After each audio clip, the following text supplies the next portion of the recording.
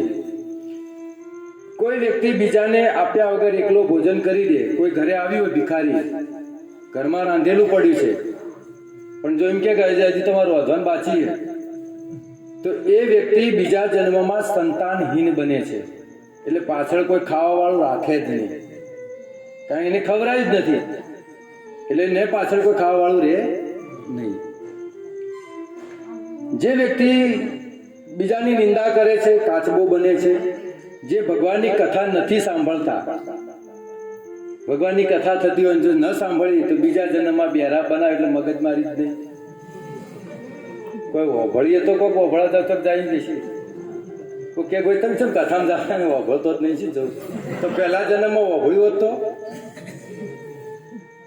એટલે ભગવાનની કથા જ્યાં થતી હોય ત્યાં જવું જોઈએ. જે વ્યક્તિ બીજાના મોઢાનું અન્ન ખેંચી લે, એ ગાંડો બને છે બીજા જન્મમાં. તો આવી રીતે અલગ અલગ યોનિઓ એને પ્રાપ્ત થાય છે. જે વ્યક્તિ જેવું કર્મ કરે એવું એને ફળ પ્રાપ્ત થાય છે. સારા કર્મ કરો કે ખરાબ કર્મ કરો, સારાનું પણ બંધન લાગે છે. વાત કરી હતી, સારું કર્મ કરશો ને, તમે કીધું હતું કે ભાઈ પાણીની પરબ બંધાવો, બધું એનું પણ બંધન લાગે છે. પરંતુ તમે જો નિષ્કામ ભાવથી કરશો ને, ઘણા લોકો કરતા હોય બધું, પણ એના પાછળ પુણ્યની આશા હોય કે હું આ કરીશ તો મને પુણ્ય મળશે. આ પણ આશા ન હોવી જોઈએ. નિષ્કામ ભાવથી સેવા કરવી જોઈએ. જે વ્યક્તિ નિષ્કામ ભાવથી સેવા કરે છે ને, એ પણ ભગવત ધામ જાય છે. પછી માણસની સેવા કરે કે પશુની કરે કે પક્ષીઓની કરે, એની પાછળ એની કોઈ ભાવના હોવી જોઈએ નહીં, નિષ્કામ ભાવથી. અને બીજું કે કોઈ વ્યક્તિ ભગવાન માટે કાર્ય કરે તો પણ એને પણ કર્મનું બંધન લાગતું. ભગવાન માટે એટલે જે કમાવાનું છે, પણ મારા ઘરમાં જે પત્ની છે, પુત્ર છે, બધા કોણ છે?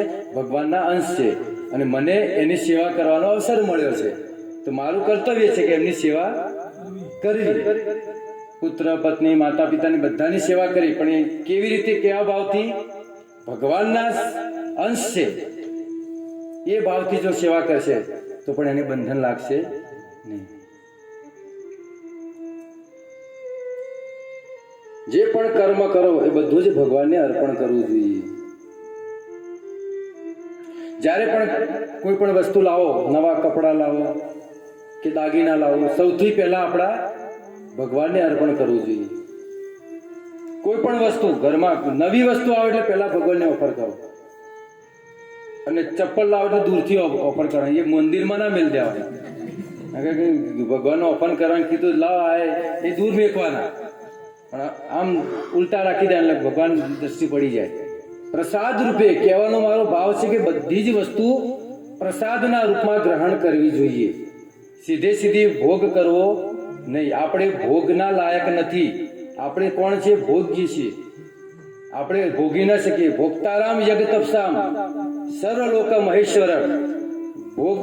ભોગતા માત્ર એક જ છે, ભગવાન વિષ્ણુ. બીજું કોઈ ભોગ ન કરી શકે. આપણા કરતા માણસ તો ભોગ કરવાની લાયક જ નથી. જાનવર જેટલા પણ ભોગ આપણે ન કરી શકીએ. હે ને, એક ગુલાબ જાંબુ 2, 3, 4, 5 તો ના પાડશે. બસ હવે કેમ ભાઈ, તમે તો ભોગ કરવા માટે આવ્યા છો, ખાઓ ને. માણસ ભોગ માટે નથી, યોગ માટે છે. માણસનું જે શરીર મળ્યું છે ને, એ યોગ કરવા માટે મળ્યું છે. યોગ એટલે ભક્તિ યોગ, ભક્તિ યોગ, જ્ઞાન યોગ. તો એના માટે મનુષ્યનું શરીર મળ્યું છે.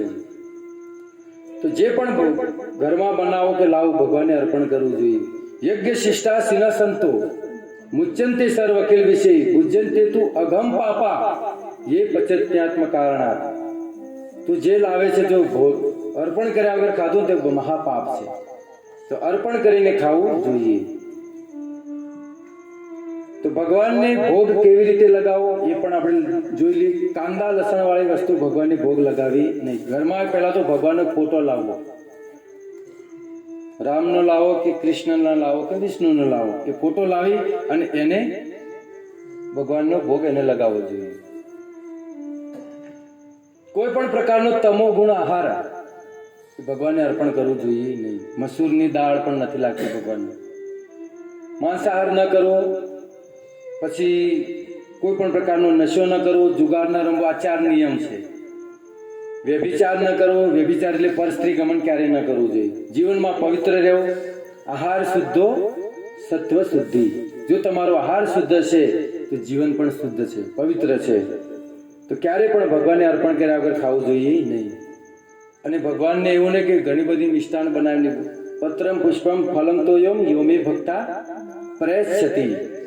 ભગવાન મને કહે છે, કોઈ મને પ્રેમથી તુલસી પત્ર અર્પણ કરે, 1 ગ્લાસ પાણી અર્પણ કરે, તો પણ હું ખુશ થઈ જાઉં છું. અને જ્યારે ત્યારે ભગવાનને ભોગ લગાવીએ, તુલસી પત્ર હોવું જરૂરી છે. શાક બનાવ્યું તો એમાં પણ તુલસી પત્ર મૂકવું, રોટલી બનાવી તો એમાં પણ તુલસી પત્ર, ગ્લાસનું પાણી ભરી મૂકી તો એમાં પણ તુલસી પત્ર મૂકવું જોઈએ.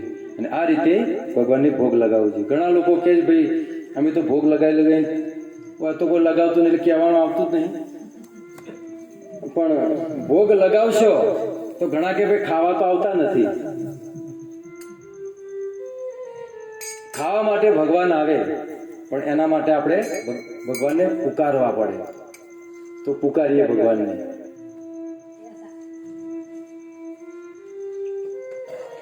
હે આશીરી વળાવી સજ કરું ઘરે આવો ને, આશીરી વળાવી સજ કરું ઘરે આવો, આંગણીએ પથરાવ ફૂલ હરી ઘરે આવો ને,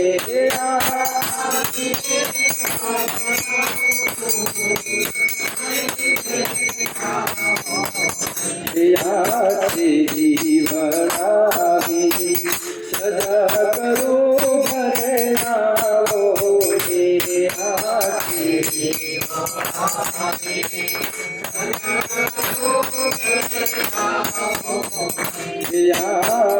તારા દેશો ઓરડા ઘરે આવો ને,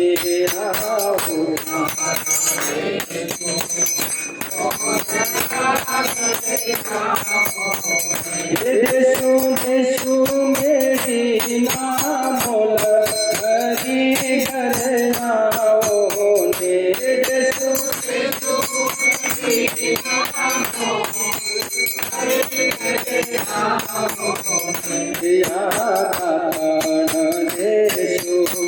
દાડમી ઘરે આવો ને,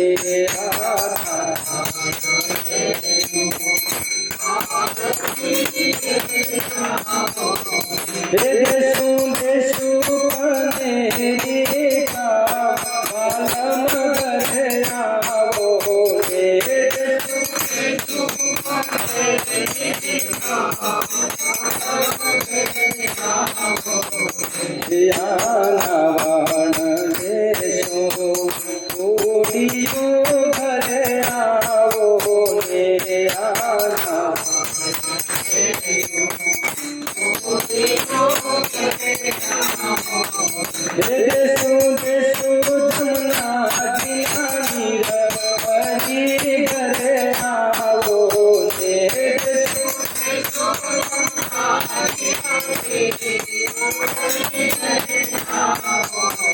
या भोजन देशो लापसी घरे आवो मेरा भोजन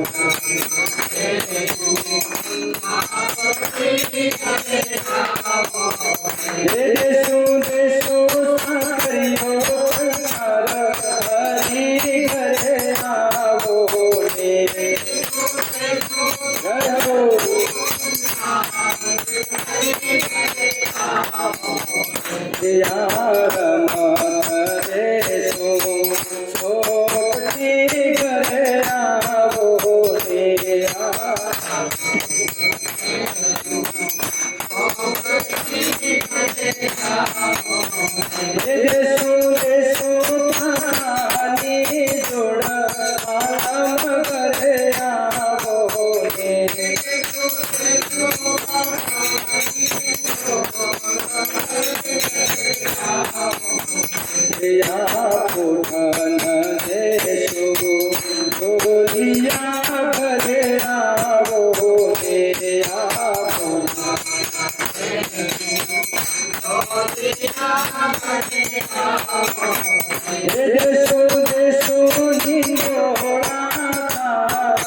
પ્રેમથી પુકારીએ ને, આવા અંતઃકરણથી જો પુકારીએ ને, અવાજ નીકળવો જોઈએ અંતઃકરણથી. ઘણા ઉપરનું જ બોલતા હોય, બે તાળીઓ પાડી દે, એમ નહીં, અંતઃકરણથી નીકળવો જોઈએ. તો જે વ્યક્તિ ભગવાનને ભોગ લગાવે છે, સારું જીવન જીવે છે, પવિત્ર જીવન જીવે છે, તો એમની સદગતિ થાય છે. અને બધાને નમ્ર વિનંતી કે જ્યારે પણ આપણા સંબંધમાં ક્યાંય પણ કોઈનું પણ મૃત્યુ થાય ને, તો આવું ગરુડ પુરાણ કે ભાગવત જરૂર રખાવજો. કોઈ લેવાની કોઈ આશા નથી, પરંતુ એ આત્માની સદગતિ થશે. આપણે ભજન ગાઈએ સારી વસ્તુ છે, ભજન પ્રોગ્રામ રાખી બહુ સારી વસ્તુ છે, પણ એનાથી બીજાને વ્યક્તિને સમજણમાં આવવું જોઈએ. વાત સમજાય છે? 1 કલાક સાહેબ ભણાવે પછી ખબર ન પડે તો પરીક્ષા કેવી થાય? નાપાસ થાય. સાહેબે તો બરાબર ભણાવ્યું એની રીતે, પણ આપણને સમજણમાં આવ્યું. ભજન સારી વસ્તુ છે, પરંતુ એની થોડી વ્યાખ્યા પણ કરતા રહો કે આ કડી આ વસ્તુ કહેવા માંગે છે. તમે જીવનમાં આ વસ્તુનું પરિવર્તન લાવે ન લાવે એ એની ઉપર છે. કારણ કે કોઈના કહેવાથી કોઈ સુધરી જતું નથી. હે ને? દુર્યોધનને કહેવા ગયા હતા ભગવાન, પણ સુધર્યો? એટલે ઘણા દુર્યોધનો ફરે છે, સુધરવાના નથી. હે ને? ઘણા રાવણે ફરે છે, તો કોઈ સુધરવાના નથી. પણ કોઈક એમાંથી વિભીષણ જો જાગી ગયો ને, તો આખી પેઢીને તારી દેશે. કેવું આપણું કર્મ છે, આપણું ધર્મ છે. સુંદર ભજન ગાઓ, એની વ્યાખ્યા કરો, તો જ માણસના જીવનમાં બદલાવ આવે. અહીંયાથી આ કથાનો એટલા માટે કે ખબર તો પડે આજે કે શું કરવું શું ન કરવું, કઈ વસ્તુથી પાપ લાગે છે. તો દરેક વસ્તુની આ બધી વસ્તુનું ધ્યાન રાખવું જોઈએ. હું જ્યાં પણ જાઉં છું ત્યાં કહું છું, એક ભજન ગાઓ સમજાવો, એક ભજન ગાઓ સમજાવો. ભલે થોડો સમય લાગતો, કાંઈ વાંધો નહીં. અમે 3 વાગ્યા સુધી તો આપણું ભજન ચાલે જ છે. 5-6 ભજન ઓછા ગવાશે, પણ જેટલા ગવાના એની ખબર તો પડશે. કારણ કે ભજનની જે કડી છે ને, હું આજે એક ભજન ગાયું ને હમણાં, કોઈ પણ આમાંથી ભજન મને આપો, તમે કહો એ ભજનમાં હું બેઠો 7 કલાક કથા કરું, એક જ ભજનમાંથી, ખાલી એક કડીમાંથી. ભજનની અંદર ઘણા મર્મ પડ્યા છે. એ આખી પુસ્તકને 4 કડીઓમાં મૂકી છે. સમજાય છે? આખી બુકને જે કહેવાનું જે મર્મ છે ને એ માત્ર 5 કડીમાં હોય છે, પણ એની વ્યાખ્યા જો ન થાય તો ખબર પડતી. શબ્દો બહુ અઘરા છે, કવિતાના ભજનના શબ્દો બહુ અઘરા હોય છે, તો સમજતા હોય તો સમજાવવું જોઈએ. સમય પૂરો થઈ ગયો છે. બહુ સુંદર છે. નહીં